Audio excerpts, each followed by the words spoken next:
brought to you by Silver Pumps. Top quality और consistent performance के लिए सिर्फ सिल्वर पंप्स नाम याद रखना। ये कमजोर पर्ची जो सरकार बनते समय दिल्ली से आई थी, ये कमजोर पर्ची कोई निर्णय ले नहीं सकती है, कोई समन्वय इनमें है नहीं।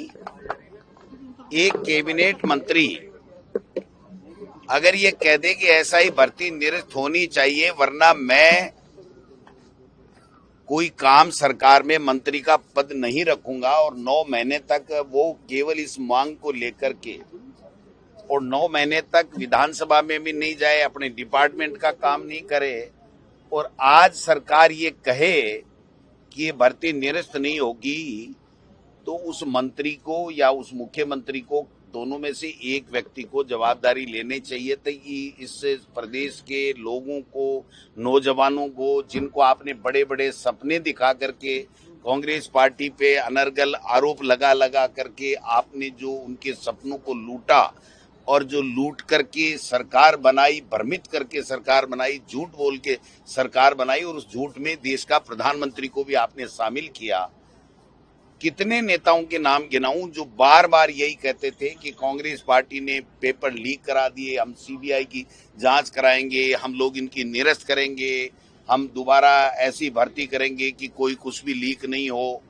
आज आप देख सकते हो कि 2 साल के करीब होने लग गए और इन्होंने लास्ट में जो निर्णय किया है वो अपनी जो बात थी सरकार बनाने से पहले जो वादा था उससे मुकर गए वो लोग।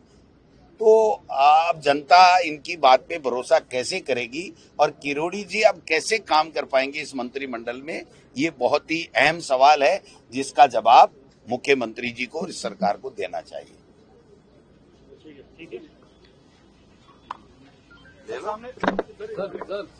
आगे आ जाओ, थोड़ा आगे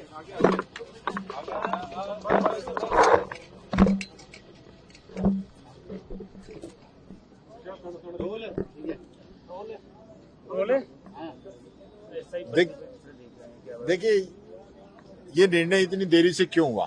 क्योंकि सब कमेटी की मीटिंग तो पहले ही हो गई थी, सब कमेटी की सिफारिश भी पहले हो गई थी। फिर इतने दिनों तक कोर्ट को और प्रदेश की जनता को गुमराह करने का कारण क्या था?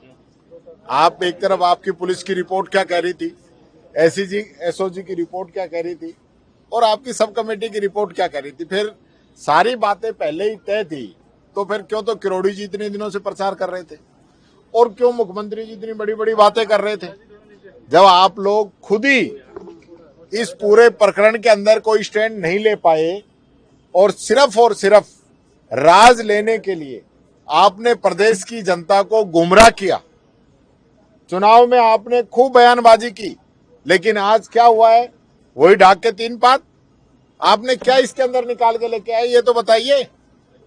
आप भर्ती जब निर्णय लेने की बात आई तो आप निर्णय नहीं कर पा रहे हैं, तो ये सरकार जो है असमंजस की सरकार है, और लगातार कोर्ट की फटकार लगने के बाद बड़ी मुश्किल से आज इन्होंने कमेटी की रिपोर्ट को वहां पे दिया है। और मैं समझता हूं जो राजस्थान के युवा हैं जिन्होंने सपने देखे हैं सरकारी नौकरी के और एसआई भर्ती के, उन सारों को रोकने का काम इस सरकार ने किया है।